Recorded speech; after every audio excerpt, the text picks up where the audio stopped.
dear friends, it's hard to believe that it's been over 6 months since my family and I arrived here in New Delhi, but it has, and what a 6 months it's been. I wanted to give you this brief status report on where things stand and what we've been working on. I've had the good fortune of traveling throughout India in these first 6 months, 18 trips, 22 cities, and one can feel the sense of excitement surrounding the US-India relationship. As most of you know, January was an epic month for us in so many ways. We welcomed Secretary of State Kerry for Vibrant Gujarat, which was an incredible event that brought together business, civil society, and political leaders from across the globe. And then just 2 weeks later, we were thrilled and honored to welcome President Obama as the chief guest for Republic Day.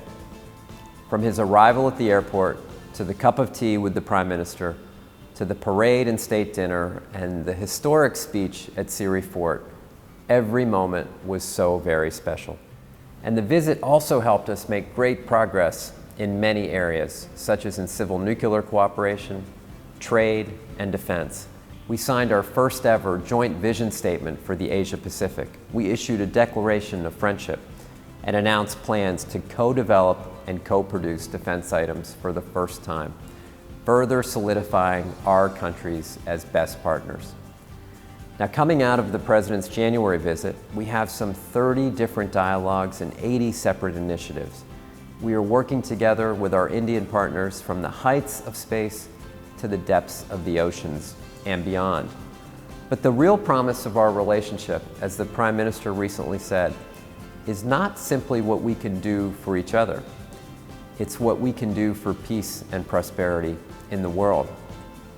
And that's also why we call the relationship Strategic Plus, with the plus meaning we now work together in more areas of the world and on more subjects than ever before. And beyond the government-to-government initiatives, I've also had the good fortune to meet so many people across India. In Hyderabad, I was privileged to attend the school graduation for at-risk kids who had been rescued from the street and were learning English and other enrichment skills. In Bangalore at Aero India, it was inspiring to see our military and the Indian military jump teams operate together. And I was thrilled to meet the dozens of US defense companies collaborating with Indian partners. In Gujarat and in Pune, I saw the openings of impressive new US factories, which will help gain a greater share of business in Asian markets and create jobs in the US and India. In Mysore, I met with migrant workers and saw the impact of a simple US-funded solar battery pack and how it could improve both livelihoods and safety. And off the coast of Kerala, I got a glimpse into the future of US and Indian naval cooperation when I spent an afternoon with the brave men and women of the USS Carl Vinson and with 10 Indian naval aviators, learning and discussing carrier cooperation. And our aircraft carrier working group and the new 10-year defense framework signed by Secretary Carter will help take our cooperation even further in the years ahead.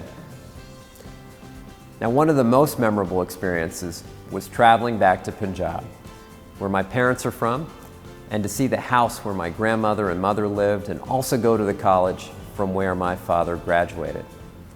It was a proud and special moment, and also a clear reminder of our deep people-to-people ties that have existed and flourished for decades. And as our governments recognize the 10-year anniversary of the landmark civil nuclear deal, our bilateral relationship has soared. And while we won't always agree on every issue, we do have robust dialogues and very close relationships across the political spectrum, and we are grateful for that close collaboration. And we are also committed to supporting India's global leadership role in strategic matters in international institutions and economically as well. But I also have to take a moment to recognize the amazing team of public servants, both American and Indian, who work at the US mission in 4 consulates in Mumbai, Calcutta, Chennai, and Hyderabad. They are the best of the best, and we could not make the gains in this relationship without their tireless efforts. There's no question the next 6 months will be just as action-packed, especially as we set out to expand our work in health, transportation, and agriculture, and do even more in our military, commercial, and clean energy partnerships. And in these first 6 months, I've come to one simple conclusion. We are stronger, the United States and India, when we work together. That much has become crystal clear. So come visit us, follow us on social media. I'm excited about our path forward and achieving the best partnership that the President called for. Thank you very much.